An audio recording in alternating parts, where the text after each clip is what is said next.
Isso aconteceu há 3 anos, quando eu estava grávida. Eu sempre sonhava com uma criança. Bem, algo do tamanho de uma criança de 5 anos, mas o rosto era como o de um velhinho.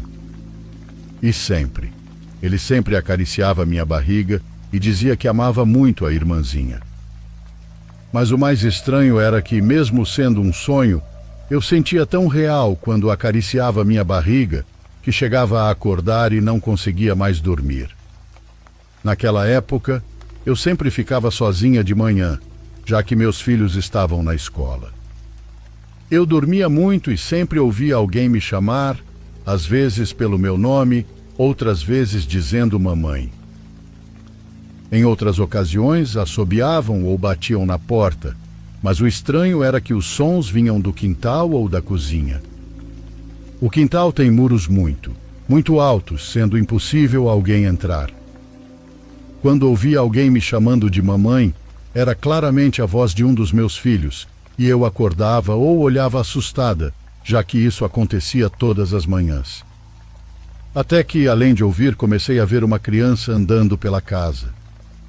E não era só eu que via, um dos meus filhos também viu. Certa noite, algumas semanas antes de dar à luz, acordei para ir ao banheiro, e antes de me levantar, senti que estava entre meu marido e alguém que estava me abraçando e acariciando minha barriga. Achei que fosse meu filho mais novo, que às vezes à noite ia para minha cama, mas ao olhar, vi que não era ele. Era aquele ser que eu via nos meus sonhos. Essa coisa me olhou e saiu andando e gargalhando pela casa.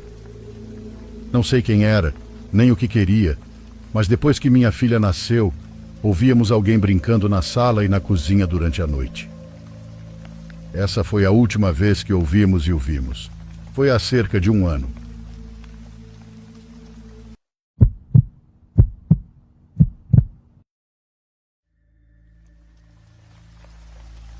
Eu odeio a história que estou prestes a contar, mas tenho que fazê-lo.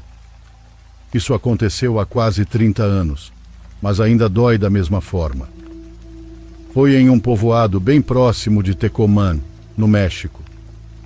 Eu morava na última rua daquele pequeno assentamento de algumas poucas quadras. Sempre foi um lugar pequeno, e para ajudar naquela época, as pessoas começaram a ir para a capital ou para o norte com a intenção de cruzar para o país vizinho. Naquele tempo, o povoado já parecia uma cidade fantasma. Eu morava na última rua e na esquina havia a casa de um senhor bem idoso. Sua plantação se estendia por um bom pedaço daquela rua até chegar ao descampado. Assim, da janela do meu quarto, que ficava um pouco mais alta, a vista sempre dava para a plantação daquele senhor que passava o tempo todo trabalhando. Uma tarde houve um escândalo em uma rua próxima. Gritos, choros e xingamentos não paravam por um só segundo. Como todos, eu fui ver o que estava acontecendo. Uma família gritava porque sua filha tinha desaparecido. Eles estavam de visita no povoado e em algum momento a menina sumiu da vista deles e agora não conseguiam encontrá-la. Todos procuraram em cada canto, mas foi em vão. Parecia que a terra a havia engolido. Ajudei como todos na busca pela pobre menina e à noite voltei pela casa. Mal consegui dormir pensando nela, desejando que estivesse bem. Pela manhã percebi que apenas a família e 2 policiais continuavam vasculhando a área ao redor. Enquanto estendia as roupas na cerca, vi algo se mexer na plantação em frente, que naquela época estava cheia de milharais altos. Prestei atenção e de novo vi algo se movendo. Saí até a rua e do nada vi a menina correndo. Não havia dúvida de que era ela, mas sumiu entre o milharal. Corri para avisar a família e fomos buscar. Pedimos permissão ao senhor Manuel, o dono da plantação, e ele foi conosco ajudar. Depois chegaram os pais da menina e os policiais. Continuamos procurando e procurando, mas não encontramos nada. Chamamos pelo nome dela, um nome que ainda dói repetir. Começaram a me questionar. a perguntar se eu tinha certeza do que vi, se não tinha imaginado. A verdade é que eu já não sabia o que dizer. Talvez fossem os meus nervos ou o meu desejo de encontrá-la. De qualquer forma, continuamos procurando por um bom tempo. Mas no final, voltei para casa triste. Nunca mais consegui olhar para aquela plantação da mesma forma. O Sr. Manuel até começou a me olhar estranho, porque às vezes eu ficava parado, encarando fixamente a plantação onde ele trabalhava sem descanso. Anos depois me casei e fui morar em Guadalajara. Deixei a casinha para uma tia minha, porque o teto da casa dela estava caindo.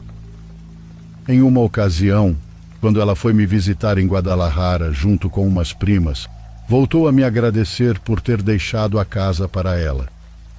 Disse que estava cuidando muito bem dela e que vivia feliz lá, apesar da menina. Que menina? Perguntei.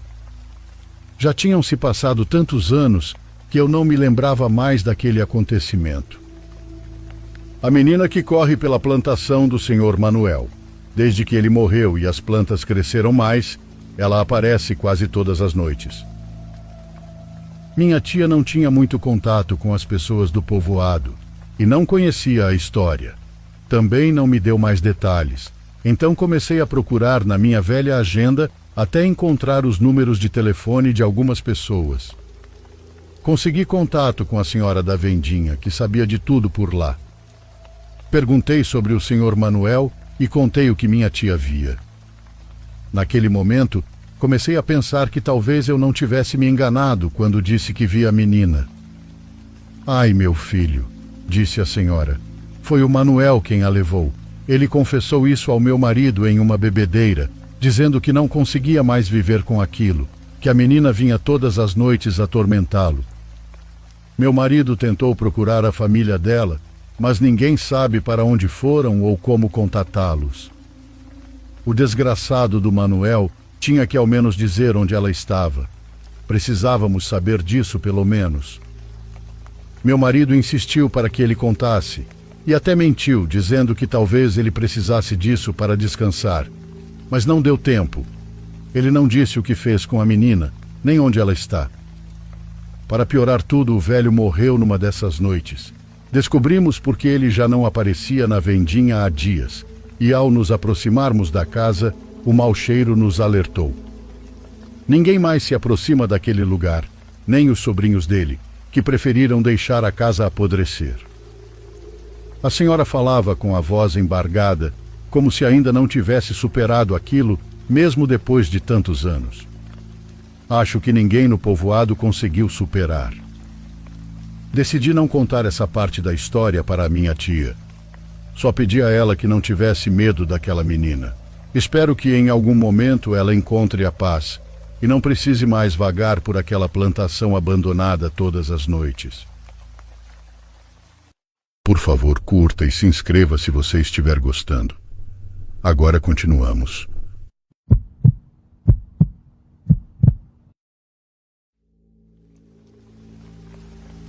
Tive uma experiência, e tanto há algum tempo durante a temporada de festas, um tipo de encontro que me deixou bem desconfortável em relação a duas coisas que eu realmente amava, o Natal e minha própria terra de caça. Pelo resto da minha vida, me lembrarei daquele dia com mais clareza do que do meu próprio aniversário. Era tarde de Natal, e minha família havia se reunido na minha casa no interior de Oklahoma. Nos últimos 15 anos, tenho sido dono de cerca de 80 acres de terra florestada. Havia muitos carvalhos arbustivos e alguns pinheiros, com uma vegetação rasteira e emaranhada que fazia um bom habitat para a vida selvagem.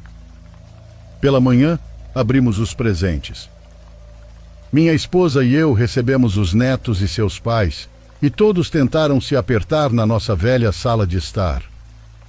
Depois da troca de presentes, meu neto de 10 anos, Lucas, não parava de me cutucar, insistindo para que saíssemos para caçar. Ele tinha acabado de começar a caçar com arco naquele ano, e achei que seria uma boa oportunidade para passar um pouco de conhecimento e tradição. Eu tinha 58 anos na época, e fazia esse tipo de coisa desde antes da idade dele. Então pensei, por que não? Saímos pouco depois do almoço. Lucas e eu pegamos nossos arcos e seguimos em direção à floresta. Minha casa ficava perto da borda norte da propriedade e os melhores pontos de caça estavam mais ao fundo. Conhecia aquele lugar como a palma da minha mão. Sabia exatamente onde os veados e, ocasionalmente, javalis selvagens costumavam aparecer. Caminhamos por uns bons 30 minutos e Lucas parecia empolgado. Dava para perceber pela forma como ele ficava ajustando o arco nas mãos e olhando ao redor, absorvendo toda a paisagem. Tentei mantê-lo em silêncio, dizendo: "Paciência, filho. Isso é a caça. Apenas mantenha os olhos atentos e os ouvidos alertas." De vez em quando ele cochichava algo sobre como era incrível estar ali. Para ser honesto, aquilo aqueceu meu coração. O tipo de coisa com que os avós sonham. Tínhamos uma pequena cabana na propriedade que eu havia construído uns 10 anos antes. Era um lugar para descansar, guardar ferramentas e se aquecer caso o tempo ficasse muito frio. Comprei um pequeno gerador para o local, só para ter luz e um aquecedor portátil. Nada muito sofisticado ou caro, apenas o suficiente para evitar que os dedos congelassem durante longas estadias. Naquele dia fazia bastante frio, por volta de 4 graus negativos, se não me engano. Estávamos bem agasalhados, mas decidimos parar na cabana para nos aquecer antes de encontrar nosso ponto de caça. A cabana era pequena, apenas um cômodo, com espaço suficiente para algumas cadeiras, uma mesa pequena e ganchos na parede para pendurar chapéus e casacos. Lucas esfregava as mãos enquanto eu ligava o gerador. Aquela máquina barulhenta fez o seu trabalho e um pouco de calor nos alcançou. Servi para Lucas metade de uma caneca de café quente do meu cantil. Ele parecia surpreso e eu disse: "Não vá contar para sua mãe ou seu pai, combinado?"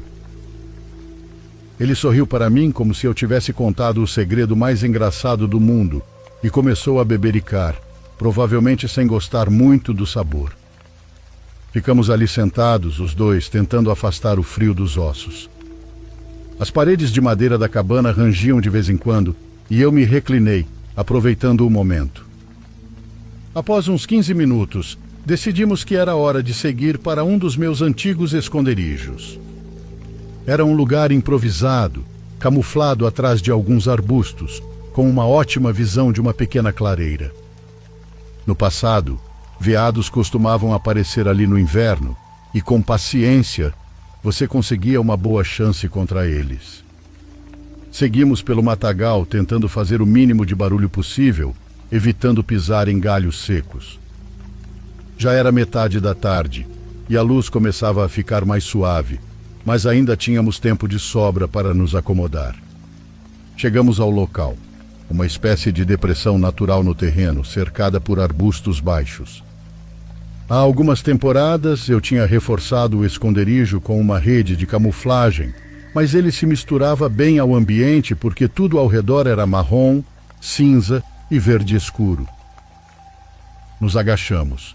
Lucas estava à minha esquerda. Não dava para chamar aquele lugar de confortável, exatamente, mas também não era ruim. Eu tinha levado vários daqueles aquecedores que as mulheres usam para cólica, onde você aperta a moedinha de metal para esquentar a bolsinha. Dividíamos um de vez em quando, e tudo corria bem. Ficamos em silêncio, ouvindo o vento, observando a floresta e esperando. Cerca de 1 hora se passou sem muita coisa acontecendo. Lucas começou a ficar inquieto, algo normal para um garoto em sua primeira caçada séria. De repente, ele começou a me cutucar no ombro, primeiro devagar, depois mais rápido. Quando me virei para mandá-lo fazer silêncio, vi verdadeiro medo nos olhos dele. Ele sussurrava: "Vô, o que é aquilo?" Coloquei um dedo nos lábios para sinalizar silêncio e tentei seguir o olhar dele. Ele estava olhando talvez a uns 20 metros de distância, para a direita de um grande carvalho velho. Eu estreitei os olhos, tentando enxergar. Não vi nada que me alarmasse, apenas o tronco e algumas saliências rugosas na casca. Sussurrei de volta. Filho, não vejo nada. O que você está apontando? Ele se aproximou e cochichou um pouco mais alto. Na árvore. Meu coração começou a disparar. Não é comum ver uma criança tão assustada daquele jeito. Comecei a imaginar se ele tinha visto um gato do mato subindo na árvore, ou algo do tipo, ou talvez estivesse confundindo algum formato por conta do nervosismo. Olhei novamente, tentando focar no que ele estava vendo. A princípio, parecia apenas uma protuberância grande no tronco da árvore, como se fosse um pedaço de casca torcida e saliente, mas quanto mais eu olhava, mais aquilo parecia estranho. Comecei a distinguir algo quase humano na forma, como se fossem um torso e pernas. Disse a mim mesmo que minha mente estava me pregando peças. Quando você tenta enxergar alguma coisa com muita intensidade, acaba forçando sua mente a encontrar algo, mesmo que não esteja realmente lá. De repente a coisa se moveu. Não foi muito, mas foi o suficiente para congelar meu sangue. Não era apenas uma protuberância na árvore, era algo agarrado ao tronco. A forma se contraiu e então se esticou um pouco, como se estivesse se ajustando. Lucas segurou meu braço com força e eu consegui ouvir a respiração acelerada dele. Agora que eu sabia que era algo vivo, fiquei tentando entender o que exatamente estávamos vendo. Era maior do que um humano, mas parecia se misturar perfeitamente com o tronco. A pele, se é que era pele, parecia áspera e marrom como a casca da árvore, mas com uma textura mais estranha, quase como se estivesse enraizada no tronco. A coisa virou a cabeça. Sim, havia uma cabeça ou algo parecido. Ela se inclinou levemente para o lado e, nesse momento, pude ver algo brilhando onde os olhos deveriam estar. Era difícil descrever, mas parecia como luz refletida, como se os olhos fossem feitos de vidro ou pedra polida. Lucas começou a se mexer, provavelmente pronto para sair correndo, mas coloquei uma mão no ombro dele para mantê-lo parado. Cochichei o mais calmamente que pude. Não se mexa. Meu instinto era proteger meu neto, mas eu não sabia o que estávamos enfrentando. Minha mente tentava desesperadamente encontrar uma explicação lógica, mas aquilo parecia muito errado. A coisa se moveu novamente, dessa vez descendo lentamente pelo tronco da árvore, como se estivesse deslizando. Não dava para ouvir nenhum som, nenhum galho se quebrando, nem o farfalhar de folhas, apenas aquele movimento. Eu sabia que não podíamos ficar ali por mais tempo, então sussurrei para Lucas. Devagar, vamos nos afastar, sem correr. Entendeu? Ele assentiu com os olhos ainda arregalados e começou a se mover junto comigo. Cada passo parecia durar uma eternidade. O tempo parecia desacelerar enquanto nos afastávamos, tentando não fazer barulho. Quando finalmente estávamos a uma distância segura, perto da cabana, virei-me para olhar mais uma vez para a árvore. Não vi mais nada lá. A coisa tinha sumido. Até hoje não sei o que era aquilo e talvez nunca saiba. Mas algo naquela experiência me deixou marcado. Depois daquele dia, comecei a evitar aquela parte da minha propriedade. Não contei a ninguém da família o que aconteceu. Mas uma coisa é certa: nunca mais olhei para as árvores da mesma forma.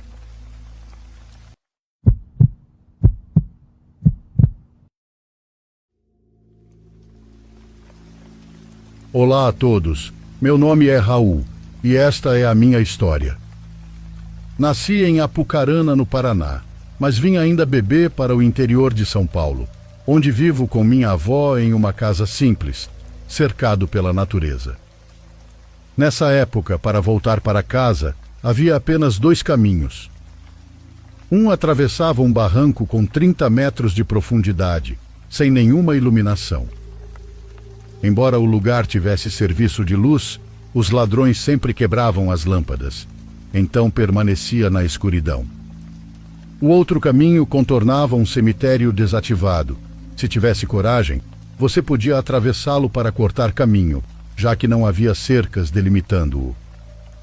Minha casa ficava ao lado de um riacho que desembocava no barranco do primeiro caminho, mas eu preferia o do cemitério, pois ali estavam enterrados meus pais, o que me confortava. No barranco, por outro lado, diziam que às vezes se ouvia alguém sempre chorando, e muitos mencionavam ser uma mulher. Acho que uma vez cheguei a ouvir ao longe, o que tirou qualquer vontade de passar por aquele caminho novamente. Quando eu não fazia horas extras, eu saía do trabalho às 9 da noite, e entre esperar o ônibus, normalmente chegava em casa quase 1 hora depois. Lembro-me daquela noite em que, com medo do barranco molhado, atravessei como sempre fazia pelo cemitério. No entanto, enquanto caminhava por ele, notei, a uns 15 metros à minha frente, uma menina de vestido branco, como os de primeira comunhão, mas um pouco sujo e desgastado. Isso não é algo fora do comum, onde as meninas costumavam usar esses vestidos vindo de doação da igreja. Consegui vê-la melhor quando passou sob o único poste de luz do local, na saída do cemitério, bem em frente a uma loja. Imaginei que a menina estava indo comprar algo, já que a loja fechava tarde, embora já passasse da meia-noite. Acelerei o passo para dobrar em direção à minha casa, e atrás de mim, notei uma figura que se aproximava na escuridão. Não senti medo, pois poderia ser qualquer pessoa do bairro. Caminhei 2 quadras até chegar a uma escola de ensino médio muito bem iluminada, pois por causa dos frequentes assaltos na área, ela tinha luz por todos os lados. A luz me permitiu perceber que a menina que eu tinha visto no cemitério estava caminhando na mesma direção que eu, em direção à minha casa. Meu telefone tocou no bolso e eu o peguei rapidamente para responder uma mensagem. Porém, ao levantar os olhos, aquela menina já não estava mais lá. Minha casa também era muito bem iluminada por fora, pelo mesmo motivo de insegurança na área. Apressei-me para entrar pelos fundos onde ficava meu quarto. Certamente minha avó já estava no 10º sono. Entrei e acendi a luz para largar minhas coisas, mas fui surpreendido por um cheiro de esgoto, como se algo estivesse apodrecendo lá dentro. Caminhei em direção à minha cama. Sentada nela estava a menina que eu tinha visto saindo do cemitério. Foi apenas por um instante, mas consegui vê-la claramente. Seu rosto estava coberto de terra, assim como o vestido, e ela sorriu para mim. Saí correndo feito louco, chamando meu vizinho, um amigo de infância chamado Felipe. Ele saiu junto com seu cunhado, e nós 3 fomos verificar a casa, mas não encontramos mais nada. Eles me disseram que provavelmente uma alma do cemitério tinha se agarrado a mim, e que era melhor eu me benzer. Eu mencionei isso à minha avó, e apesar dela ser das antigas, não acreditou em mim. Então, estou compartilhando isso porque adoraria que alguém que entenda desse tipo de coisa me diga sua opinião a respeito.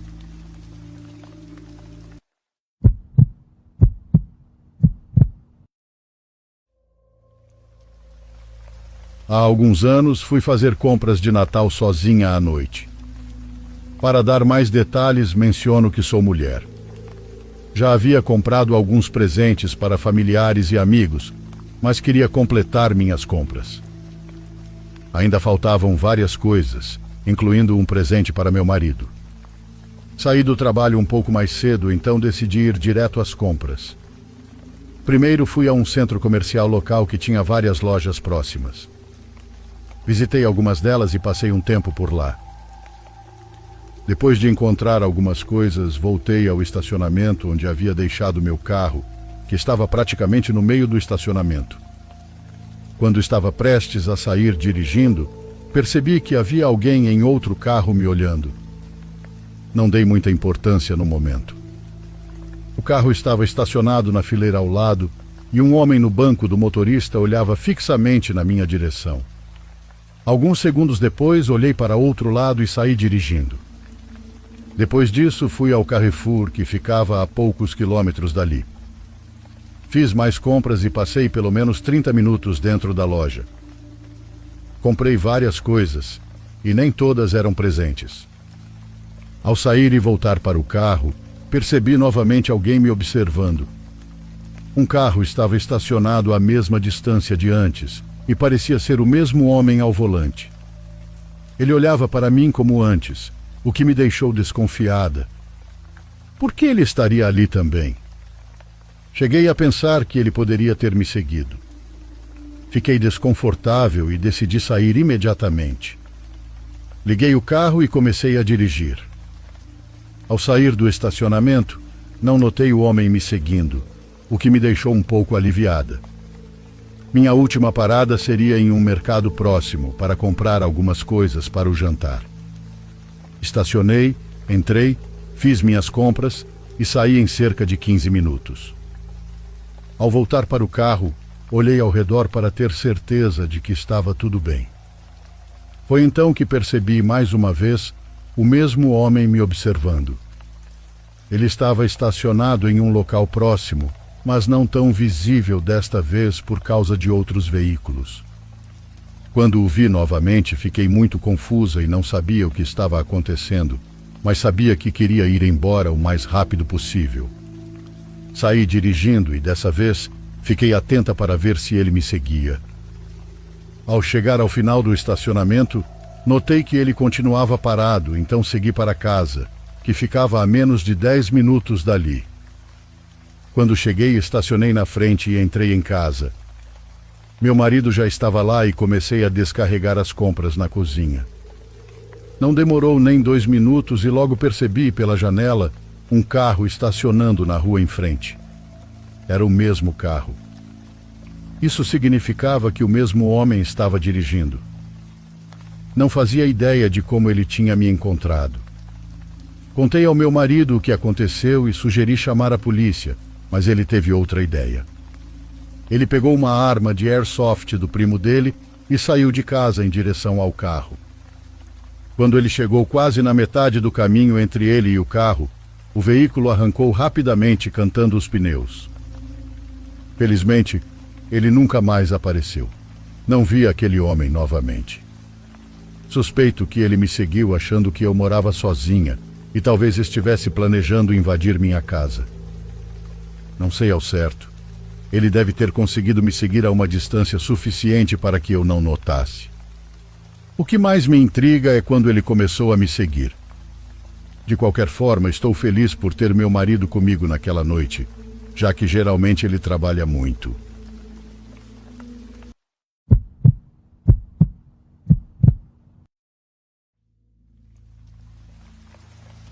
Para minha família, tudo isso que vou contar foi uma enorme falta de respeito na época.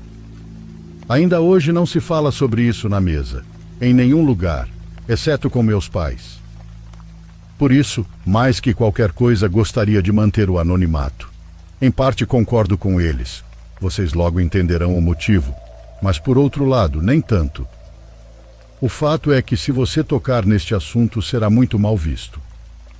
Bom, tudo isso aconteceu nas primeiras vezes em que entendemos essas coisas do jeito mais difícil.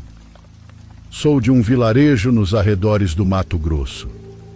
Se eu disser exatamente qual é, as pessoas de lá provavelmente descobrirão quem é minha família, já que, embora eu não more mais lá, grande parte da minha família ainda vive por aquela área.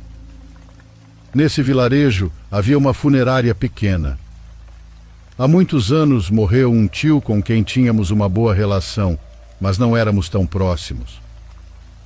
Pelo que me contaram, ele faleceu em um acidente por aquela área mesmo. Nunca me disseram exatamente o que aconteceu, pois nem meus pais sabiam. Apenas minha avó, uma tia e a esposa do meu tio sabiam dos detalhes. Não sei se isso é relevante, mas considerando tudo o que aconteceu naquela noite, pode ser algo que explique o que vivemos naquele velório. Bem, aproveitando o anonimato, há algo importante sobre o motivo pelo qual isso pode ter acontecido.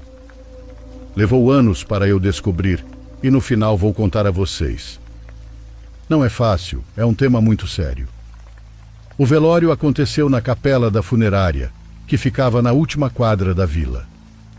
Muita gente compareceu à tarde, e nas últimas horas do velório, já à noite, só restaram familiares e 2 amigos do meu tio. Essa funerária, como eu disse, era pequena, e a capela ainda menor. No máximo cabiam 10 a 12 pessoas, além do caixão no fundo.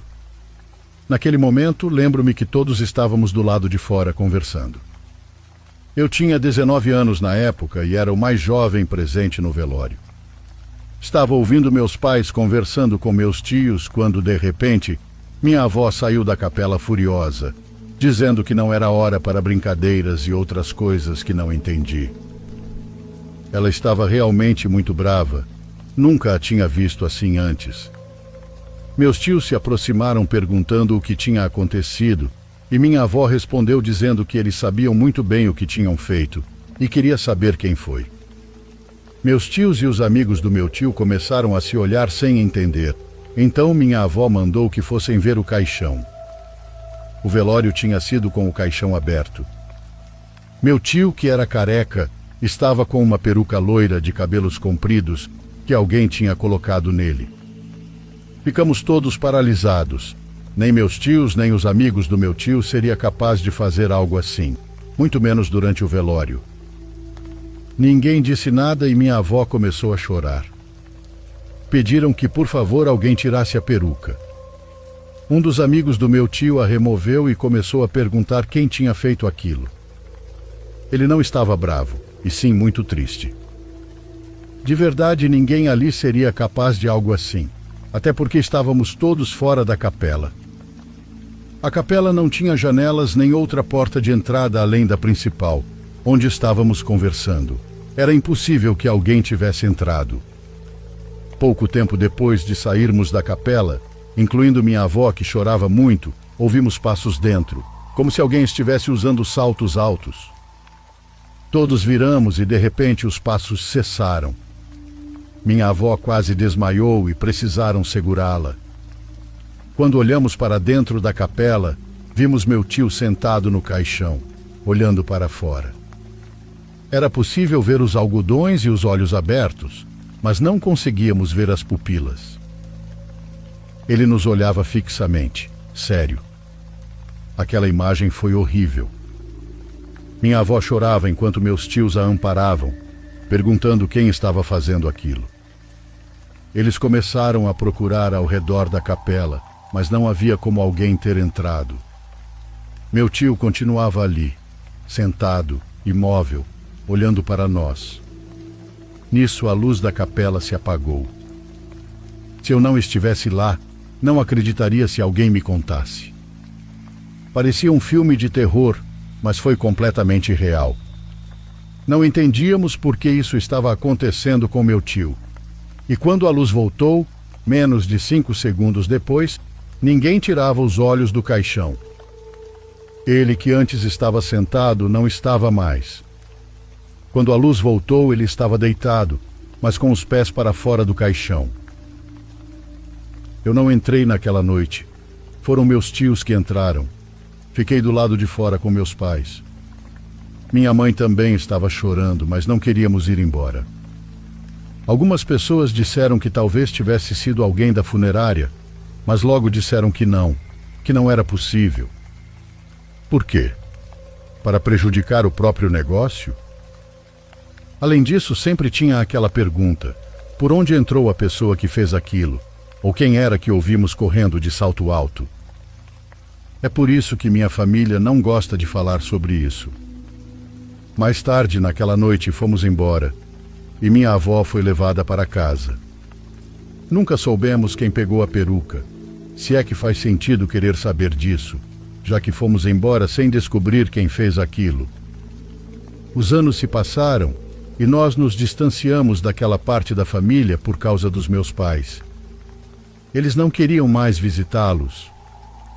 Foi uma das razões pelas quais nos mudamos dali, mas levaram anos para me contarem a verdade. Meu tio era caminhoneiro, e meus pais sempre me disseram que tudo mudou para eles quando souberam o que iam me contar. Na verdade, meu tio não faleceu em um acidente, mas tirou a própria vida, se é que me entendem. E isso foi porque um amigo muito próximo dele, que era muito querido pela família, procurou meus pais para contar a verdade. O que vou contar agora não é fácil. Meu tio, em uma de suas viagens na estrada, confessou a esse amigo que havia contratado uma pessoa que oferecia serviços noturnos na rodovia. Espero que me entendam. Era uma pessoa em processo de transição de gênero. E atenção, isso não terá relevância, mas é tentando entender que diabos aconteceu naquela noite. Cada detalhe para mim é importante. Esse amigo, aliás, não foi ao velório, mas agora entendo tudo. Meu tio confessou a ele que não era a primeira vez que contratava os serviços dessa pessoa e que estava devendo dinheiro de várias ocasiões. Porém, ele não quis pagar. Essa pessoa disse que se ele não pagasse o que devia, iria até a casa dele cobrar e contar para a família o que ele estava fazendo. Lembrem-se, meu tio tinha esposa e um filho. Então meu tio agrediu essa pessoa várias vezes, deixando-a em estado grave na rodovia. Dias depois ele soube, através de colegas, que essa pessoa havia falecido no hospital por causa do que ele fez. O amigo dele ficou muito assustado e disse que não podia encobrir isso, que não estava disposto a ser cúmplice. Assim ele pediu que meu tio se entregasse. Ele disse que não, que essa pessoa havia procurado aquilo ao ameaçá-lo. Uma atitude completamente desprezível. Eu sei. O amigo disse que não tinha outra escolha e que contaria tudo à polícia. As coisas saíram do controle, e isso terminou com meu tio tirando a própria vida. Agora vocês entendem por que meus pais pararam de frequentar a família? Depois soubemos que minhas tias sabiam disso e não disseram nada. Quando mencionei os detalhes sobre a pessoa que meu tio contratou, foi porque meus pais disseram que talvez, pela natureza de tudo que aconteceu, essa pessoa, que infelizmente perdeu a vida, quisesse fazer algum tipo de zombaria na frente da família durante o velório. Quando soube disso, fiquei completamente em choque. Claro que não concordo com o que meu tio fez com essa pessoa, mas agora entendemos por que aquelas coisas aconteceram, a menos que tenha sido outra explicação. Compartilho isso neste canal porque sei que você aborda temas delicados e incentiva que sejam ouvidos com respeito. Esse é meu relato, algo que me perturbou profundamente pela imagem daquele velório e por todo o contexto.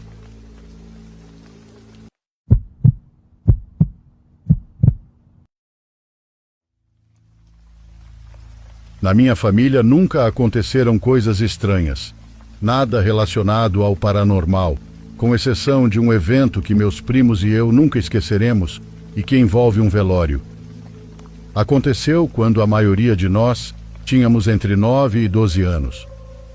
Fomos à casa da minha avó, onde seria velada minha tia, que infelizmente havia falecido devido a problemas de saúde que nem me lembro mais quais eram.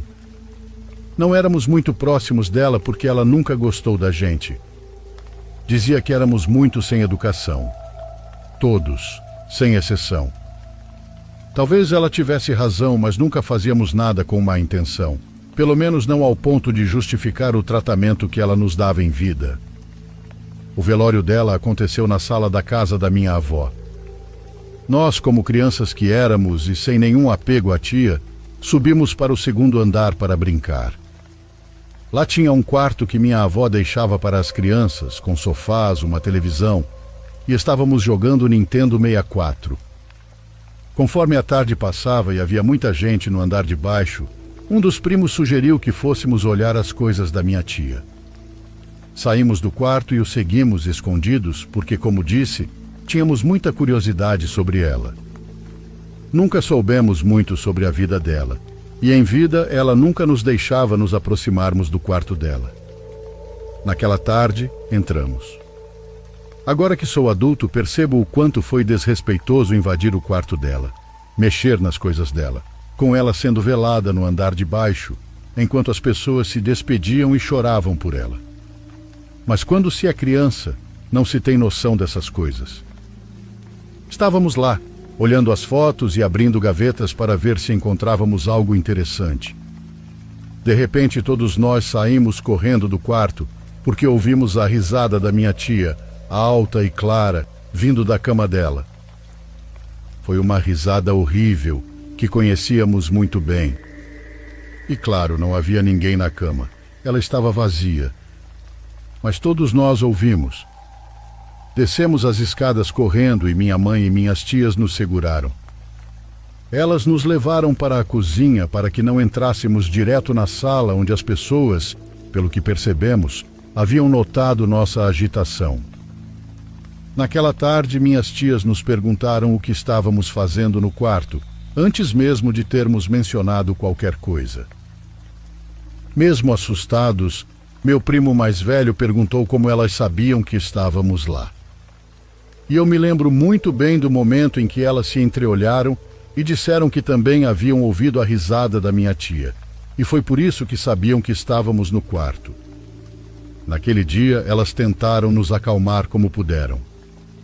Um tio nos levou ao parque para brincar, o que ajudou um pouco, mas o que aconteceu ficou marcado em nós.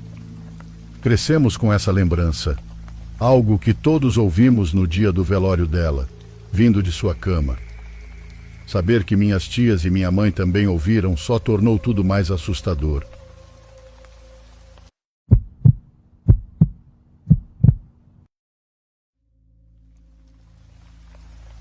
Meu nome é Amanda. Tenho 28 anos e estou te escrevendo do Peru. Faz muito tempo que sigo o seu canal. Geralmente eu o ouço enquanto faço as tarefas domésticas ou cozinho.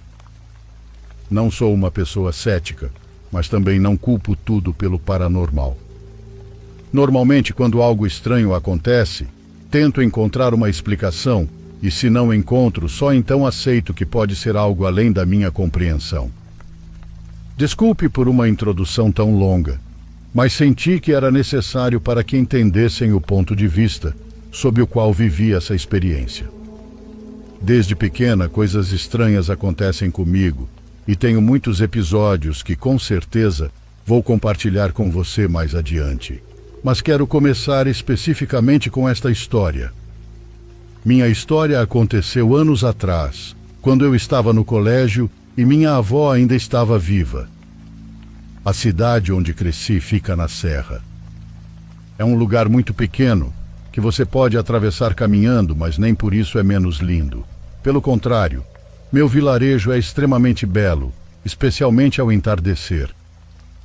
Minha avó materna era a única que ainda estava viva e com quem compartilhei mais tempo. Naquela época, minha avó tinha se mudado para apenas algumas quadras da minha casa. Mais especificamente, sua casa ficava a 3 quadras da minha. Não morávamos juntas porque minha avó era uma mulher do mato, daquelas senhoras que sempre têm sua pequena propriedade e suas galinhas.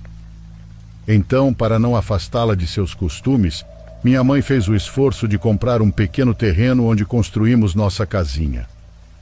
Bem, lá minha avó tinha espaço suficiente para criar os animais que quisesse. Ela sempre foi uma mulher independente e muito forte. Não gostava que ninguém fizesse as coisas por ela. No entanto, os anos e a idade começaram a cobrar seu preço. Lentamente, minha avó, minha pobre avó, foi perdendo forças para caminhar até que chegou o dia em que ela passava quase todo o tempo deitada na cama. Foi então que intensificamos seus cuidados. Eu, por exemplo, já a visitava diariamente antes de ir à escola. Também cantava para ela dormir e depois ia embora. Aproveitei cada momento ao lado dela, criando essas memórias, mesmo nessas circunstâncias. Nos últimos meses antes de sua partida, tornei-me sua enfermeira particular. Eu aplicava suas injeções, controlava seus remédios e cuidava de tudo isso. E foi aí, exatamente nesse momento, que tudo começou.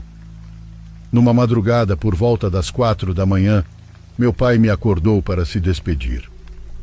Ele costumava viajar a trabalho, já que é advogado, e alguns de seus clientes moram em outras cidades. Naquela madrugada, ele interrompeu meu sono. Lembro-me de ter acordado com uma sensação pesada, mas suficientemente consciente para lembrar de tudo mais tarde. Meu pai se despediu de mim quando, ao olhar para a porta do meu quarto, que estava aberta com a luz do corredor acesa, vi uma silhueta. Uma silhueta escura com um chapéu, parada na entrada, me observando. No início não achei estranho, pensei que fosse minha mãe, que naquela época tinha adquirido o hábito de usar chapéu. Meu pai terminou de se despedir e voltei a dormir. Mais tarde, naquela manhã, perguntei à minha mãe se ela tinha acompanhado meu pai até a porta para se despedir. Minha mãe, confusa, disse que não havia se levantado da cama e que meu pai saiu sozinho, como sempre. Foi nesse momento que entendi que quem estava nos observando não era ela. Não vou mentir, pensei que minha mãe estava brincando comigo, mas ela realmente me garantiu que não tinha se levantado. Isso foi apenas o começo. Com o passar dos dias, aquela sombra com chapéu começou a aparecer com mais frequência. Às vezes, eu a via de relance. Não importava se eu estivesse sozinha ou acompanhada, ela sempre estava lá, ao fundo. Chegou a um ponto em que sua presença se tornou constante, permanente, por assim dizer.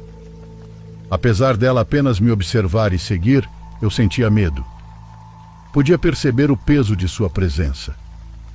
À noite, ela se posicionava em um canto do meu quarto, ao lado de um espelho que eu tinha. Se eu olhasse diretamente, não via nada além do espelho, mas ao virar a cabeça, conseguia vê-la claramente pelo canto do olho. Nunca falei com ela.